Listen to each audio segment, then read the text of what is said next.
Hello everyone, in this video I'm going to walk you through how to see or check time and date of messages on Messenger. The first thing you do is open the Messenger app. So after you've opened the Messenger app, the next thing you're going to do is go to the message. Now I've opened the Messenger app. Now I want to check the date and time of the messages.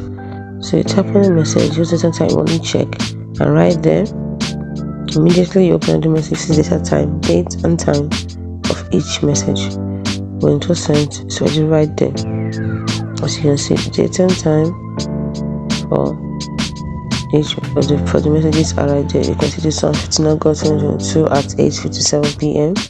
You can see this one 10th of September at 8:17 a.m. So it's as simple as that.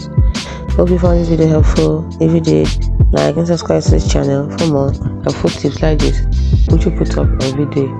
Thanks for watching.